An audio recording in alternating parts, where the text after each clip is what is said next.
How are you feeling?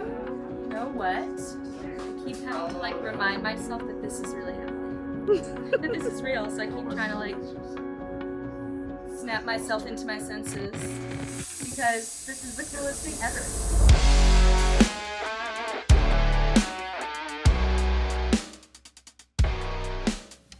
Thank you so much for coming into this space, for participating in Alive at VEUX, for bringing your artistry, your intention, and your art into this space. I'm just thrilled to have you. Thank you for having me. Yes, thank you so much. Oh, this was so beautiful. When I first walked in, it felt so unique to me and to my artistry. To walk in and see just red everywhere, to see just the way that the environment was set up around the art that I'm trying to make. And so when I walked in, I felt like I was walking into my creative home. And I didn't feel like I had to make it something. It felt like it made way for me to just express. And so that was really, really cool. And I've always wanted to do one of these. And so it was very weird because I kept having to like touch things and like do my like mindfulness exercises to like, I'm here, I'm in the moment, I'm present, you know, because I kept thinking like, oh man, when this is over, I'm gonna be so sad. I started thinking about when it's over. Yeah. So it was funny because throughout it, I had to kind of bring myself back and be like, this is happening, this is so cool, this is so amazing.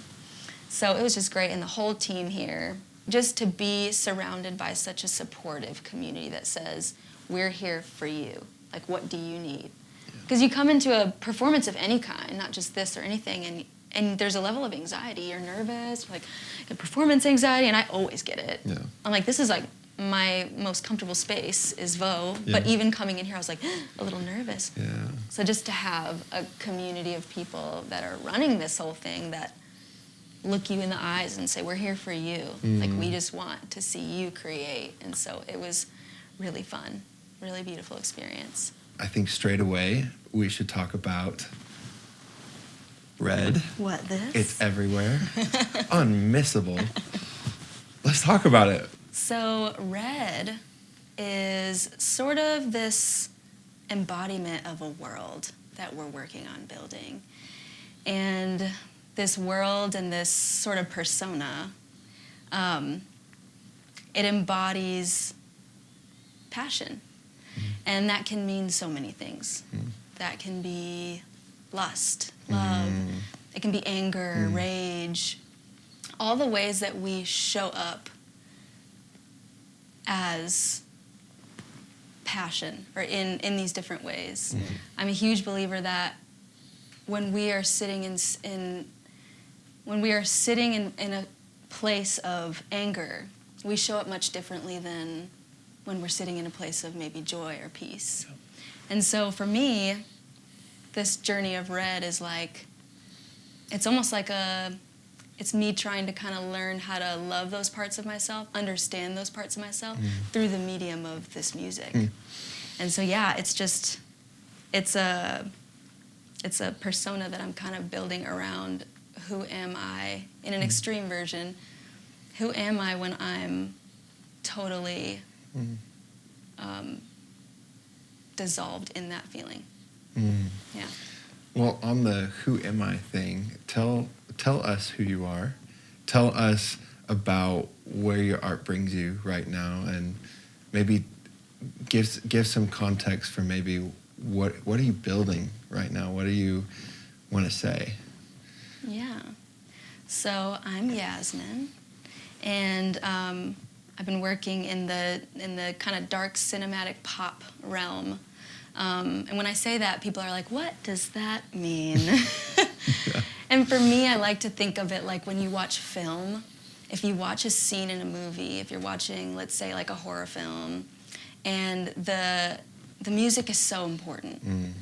You could be watching a scene in a horror film, and the music would be light and airy, and it would be totally different. You wouldn't be afraid. I feel like the music really drives the feeling and the feeling that you get when you're experiencing cinema. So I feel like in a lot of ways, cinematic pop, that's what it means to me. Cinematic pop is like really bringing to life, like something that you'd see on screen, marrying that with sound.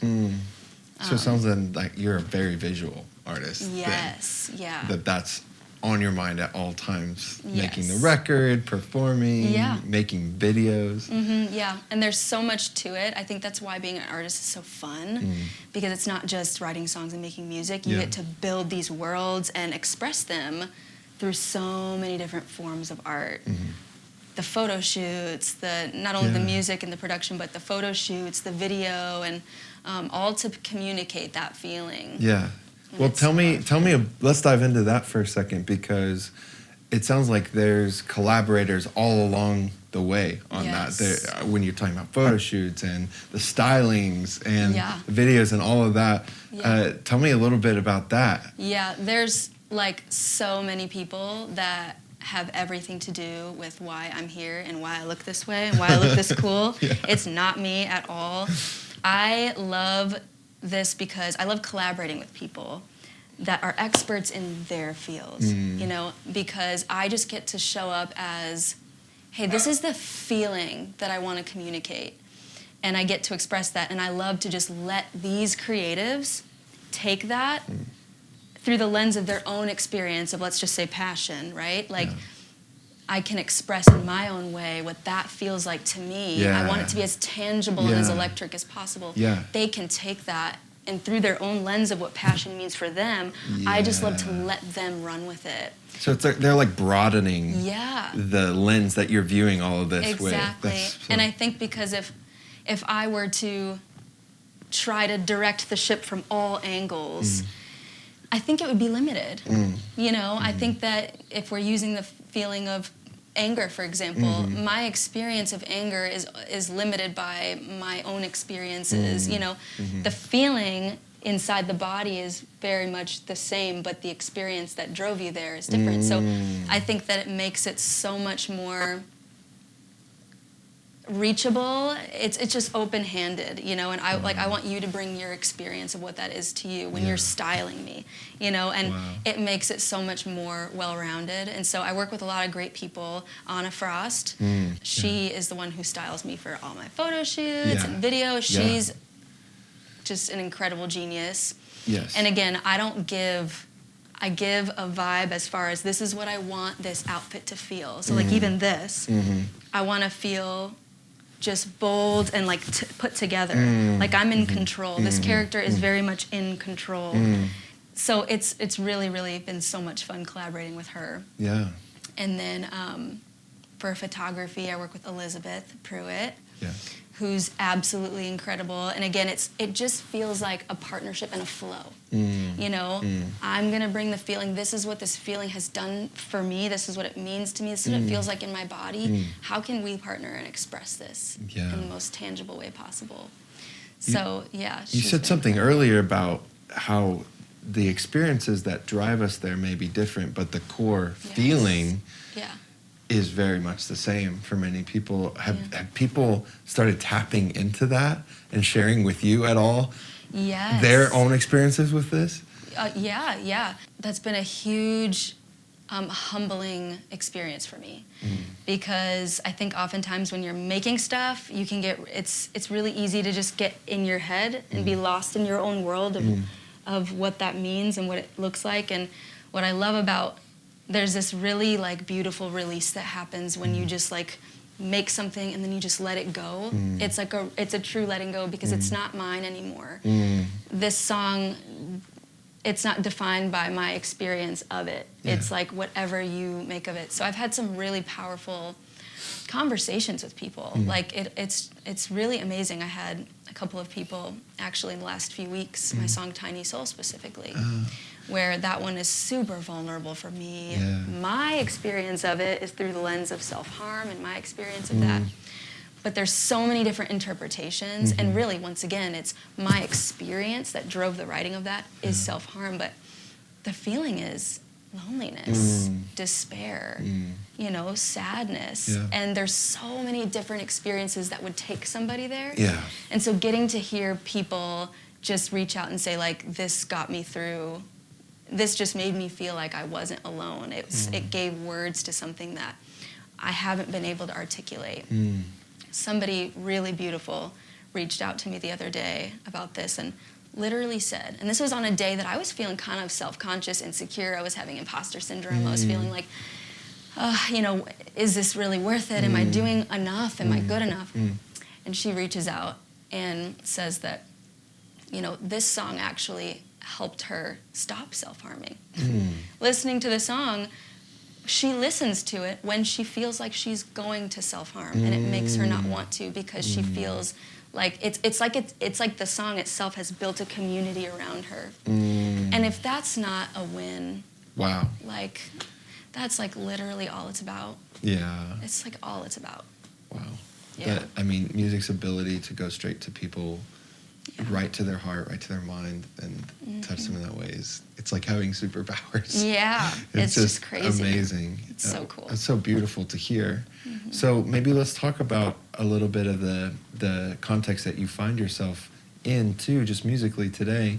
You have an EP out already called Therapy, and that was a work for you that was years and years in the making. Many versions of songs, even of the same songs, studio experiences, life experiences. Yeah. So maybe for those people who don't know, share a little bit about Therapy and that music. And I feel like on the outside looking in, it's laid a foundation. Yes. For what you're doing now. 100%.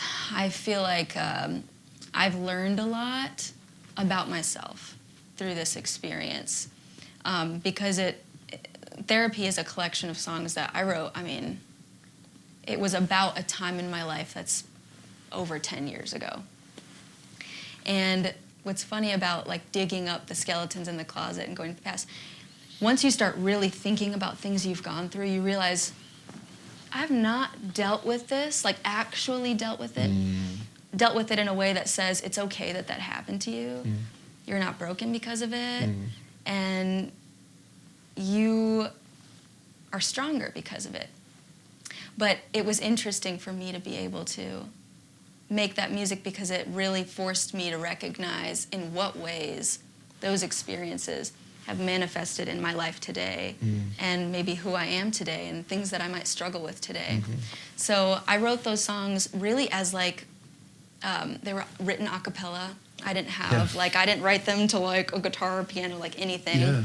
I had melodies in my head, and some of them I didn't have any melodies. Yeah. Some of them, they were written, like, just like poems or spoken word. Yeah. I had an experience in Georgia where I was going, and I was like, I'm going to go work at a studio, and I'm going to try to make these songs into something, and I learned a lot from that experience. But it just didn't work out like I kind of was envisioning it would. And I think, in a way, it's a blessing in disguise because even the way that I was viewing those songs sonically, like the vision I had for them, it's so different from the product. And I feel like the product is so true to the feeling. Like, I feel like it translates so honestly. And so I came to Oklahoma, and I was like, man, I had kids, and I thought, like, you know, I had that moment where I think a lot of, like, people, when they have kids at a young age, they think like, all right, well, like, I'm a mom now. Like, I'm not, like, you know, sometimes being a musician, it feels like unrealistic to a lot of people. Totally. And so you have this passion, but you'll never pursue it because you can never see a reality with it. And so I had this experience where I met James, you, and just, I feel like it was like the stars aligning when we met. Because I just was able to bring this to you and say, like, I have a bunch of bones and skeletons. This is the feeling.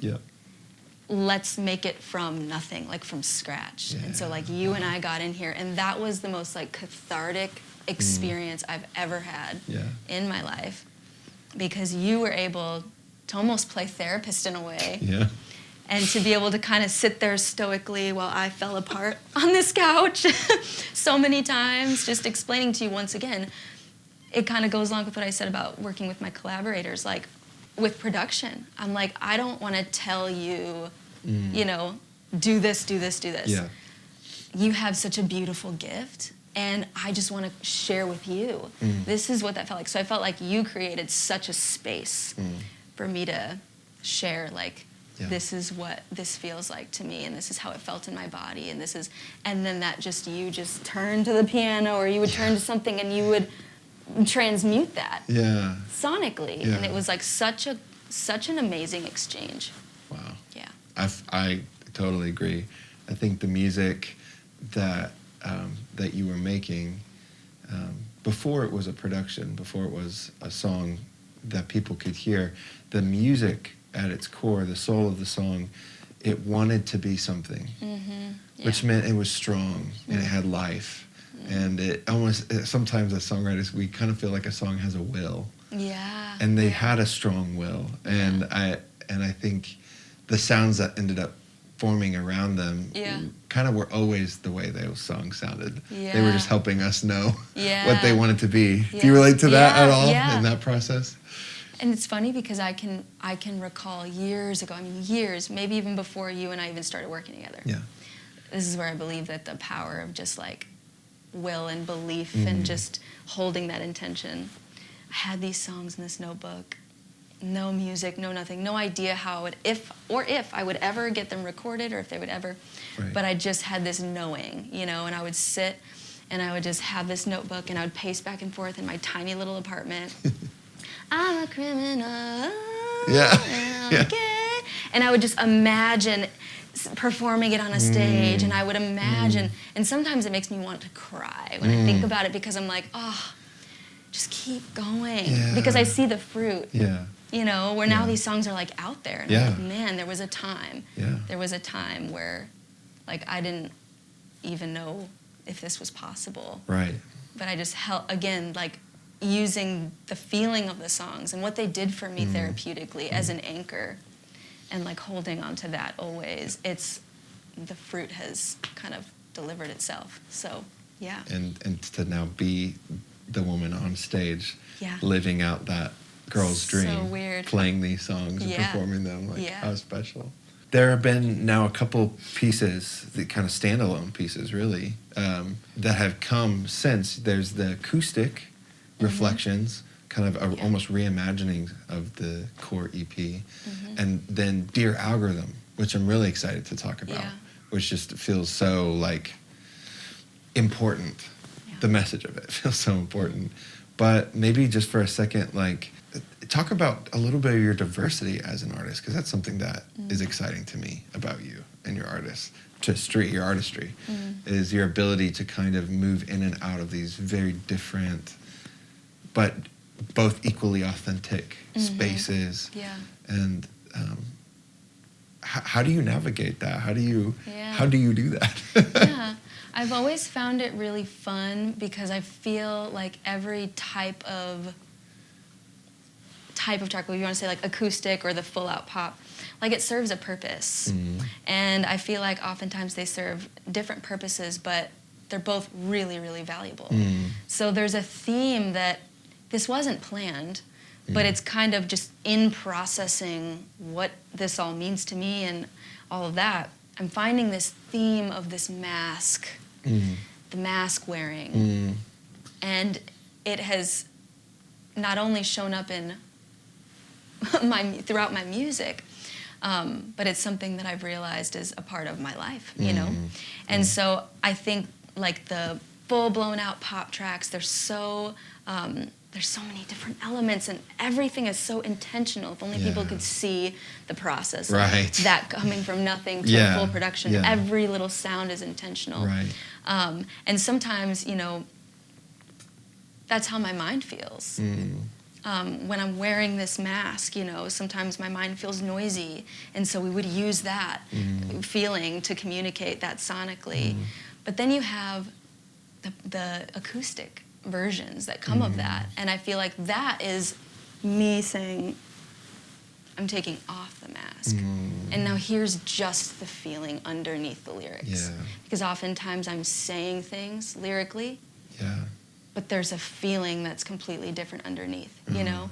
And so, or maybe the feeling of the pop track might feel upbeat, and it might feel, but lyrically, and emotionally. There's something underneath that I'm trying to say. So I feel like, you know, I think the idea of like genre is like I think kind it's of fading going away. Yeah. It's going away because it's like, to me, it's like, what is required? What elements are required Yes. to communicate most authentically? What an extraordinarily courageous position, because that asks so much of you. Yeah. And it asks you to be incredibly vulnerable, incredibly raw in front of complete strangers, Yeah. with the mission that if it touches them in some way, in some real way, Yeah. that it could change them or affect them or give them hope or make them not feel alone anymore. And I just want to say thank you for taking the mantle of extraordinary courage in your artistry to, because it feels like what you're saying is, I just want to be available, whatever is required of me. Yeah. Which is hard. Is it's a different position than many artists take, which is the position of, I'm going to tell you what I am. Yeah. Versus, it sounds like you're positioning yourself to let the music tell you what you need to be. Yeah. Which is extraordinary. Right. Yeah. Yeah. Thank you. So Dear Algorithm. Dear Algorithm is incredibly potent lyrically. It's incredibly adventurous sonically. Yeah. It's also a little bit, in my mind, of kind of a signal flare for people that like your style is getting just a little bit harder, a little bit more aggressive, a little bit more in your face. You're not afraid to go there. Yeah. Do you want to talk a little bit about what that song and that production and the music around that means to you? Yeah. Dear Algorithm kind of like, it just like fell right out of me. It was one of those things that I feel was truly a universal download, where I was just having this feeling. I was overwhelmed by the pressures of being an artist and like just having to, I gotta post 3 times a day and I gotta make sure I post at the right time, but then the rules change every other day about how to do it and it's just like you're in this loop, and I was finding that it was changing my focus because I was focused more on numbers and using that as validation for the things that I make. Yeah. And so I was very quickly losing sight of, like, why do I do that? Like, why do I write? Yeah. Why do I sing? Why do I make music? Because I can't not. Because it flows right out of me. Because it's the one way that I feel like the music understands me. And it's like the one way that I feel like I can truly and most authentically communicate a feeling. And that's its own validation. Yeah. You don't need if you can capture that and really internalize that, then... Yeah, but then we get stuck in this thing, and so many people are stuck in this thing that it's like, you know, you're balancing like your why, which is what I discussed, like my internal why, with like productivity and output and results and making that the goal. And so I was like, just overcome by this feeling. And then I had a day where I was like, it's almost like something like slapped me in the face. Yeah. And I realized, like, what am I doing? Like, why am I letting this? I was over here, like, refreshing. I would post something, and I would just refresh. Yeah. Every, like, 5 seconds, I would refresh to see if it got a new like, and then I would just be watching the likes, and there was, like, you know, and then just when it would stop, I'd be like, oh, that's not enough. Wow. You know, and then you'd consider deleting it because it wasn't good enough. And it's like, what in the world? So I felt like I got slapped in the face one day, and I was like, I need to sit down and write something. Yeah. And I sat down, and I really just took this as like if the algorithm, this thing that we are so, like, we just bow down to, and it like, you know, has so much control over our sense of value, and if it's working, if our music is working, if our art is working, the algorithm, you know, we have to work with this thing. So I was like, if this was like a person that I could like sit across from and just like vent to, like, you know, like what would I say? Yeah. And it just like spilled right out of me. Wow. And I wrote this spoken word. It was just a, you know, spoken word. And I was just so amped about it. And like, it just kept coming and coming. And it's very, you know, it's kind of a rare occurrence when that happens. It's a really beautiful exchange that happens when you just get to be a vessel to something that something greater. Yeah. And you know that message, it needs to be heard universally. So it's not even me. I'm just a channel, you know? Sure. And so... Again, the song having a will. Yeah, exactly. Yeah. So I wrote this spoken word, and then I had a session, I think maybe the next day or a few days after that, to work on something totally different. Yeah. And I sat with you, and I was like, Yeah. man, I got to show you this Yeah. spoken word that I wrote. Yeah. And I just remember sitting up here, and I just kind of read it to you, and it was kind of like, it was rappy. It was kind of like the delivery of that. I felt like it needed that, you know? It was very punchy. And so I kind of spoke that out to you, and both of us just looked at each other, and we're like, okay. You grabbed a guitar, and you're like, we just sat on the floor for like 20 minutes, and we're like, this needs to be a song. Like, we need to make this. Yeah. And that was the coolest thing. Oh my goodness. Yeah. Still one of my favorites to date. Okay, while we've set the road, we've talked through kind of the musical history that leads now finally to Lights Go Out. Yeah. And that's its own signal flare of a whole other world for you. So share maybe a little bit about the song that you played today, and maybe share just a bit about kind of this new chapter. Lights Go Out is kind of this really interesting transitionary song for you, it sounds like. And I'm really excited for people to get an insight into that world that you're building. Yeah. So I'm very interested in human emotion and how that tends to take over. And in kind of starting to be building these worlds around these different emotions, for me, anger is the thing that I would say I struggle with the most. And when I feel I'm going to get angry, there's this, it literally feels like there's something like, it's like something like a glass is filling up and filling up and filling up, and then you're going to explode, and then I'll have an explosion. And it's like a slow and steady, like full body takeover. And reason goes away, and compassion goes away. All judgment goes away, and all I can see is red.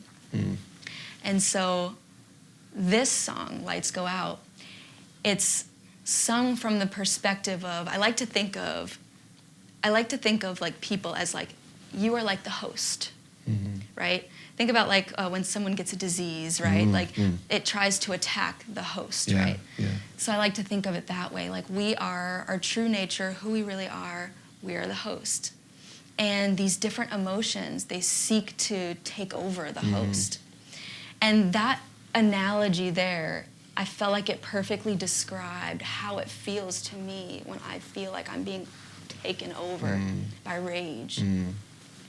And so this song is sung from the perspective of the host, where it's like this thing that I've kind of kept away in the closet, this part of me that I don't want to become. I don't like when I have outbursts.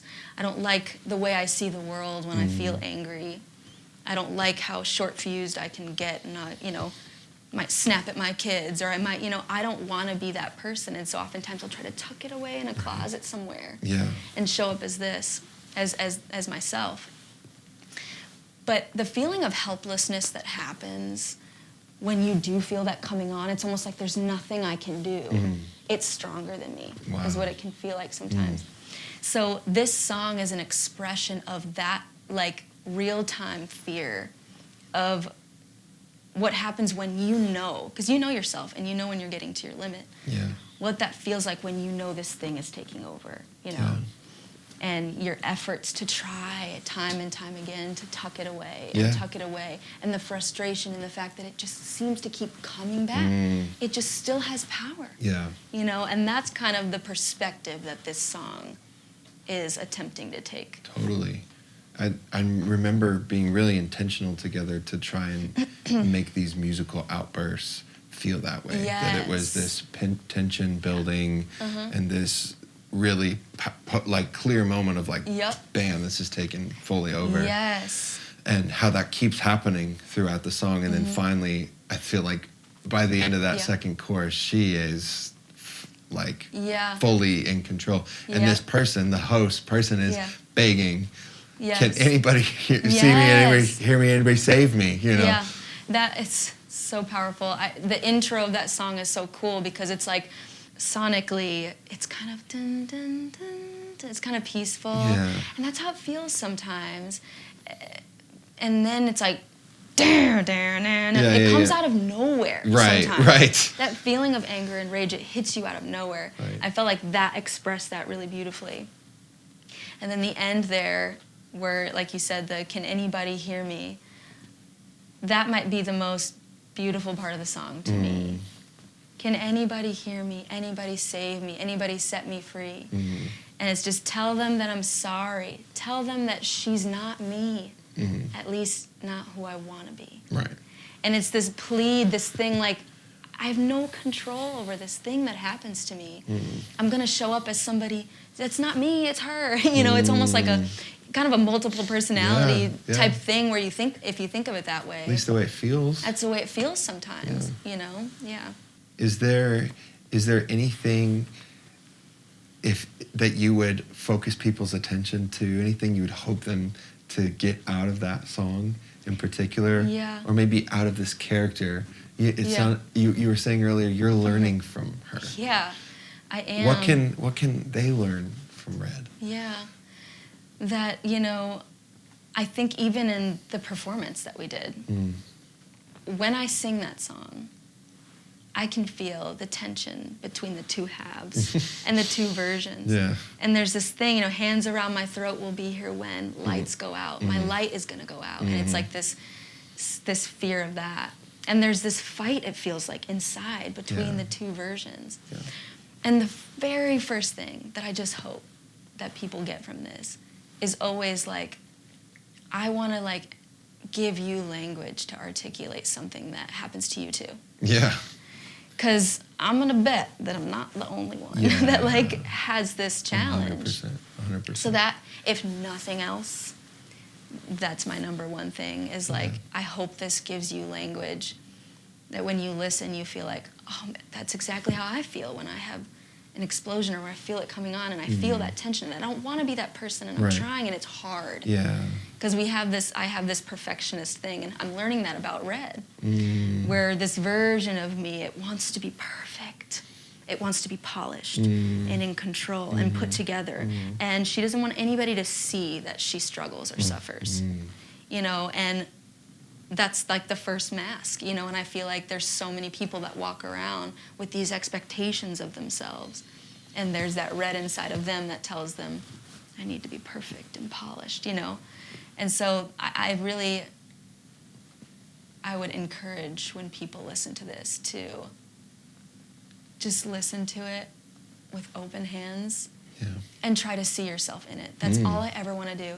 If people come... You're offering a mirror. If people come to a show, if people press play on Spotify, if people watch a video, like, I don't want you to see me. I want you to see you. And that's the whole thing. Like, I don't think people listen to music or come to shows to see the artist, really. I think they relate and connect and get so excited because they can see themselves in it. And that's my ultimate goal. That's seriously profound. I want people to know that at least something that I'm learning that has provided a huge freedom for me is that this idea of separateness is an illusion, and our mind can play so many tricks on us, and it's believable because it knows us. But the idea that I'm over here and you're over there, and it's a total illusion, and it's, in my mind, it's a part of our experience here. And I just want people to know that, like, that it is an illusion, and that your mind can make you feel really crazy and really alone sometimes. And that's not actually the truth. Thank you so much for sharing your heart and your talent and your time with us.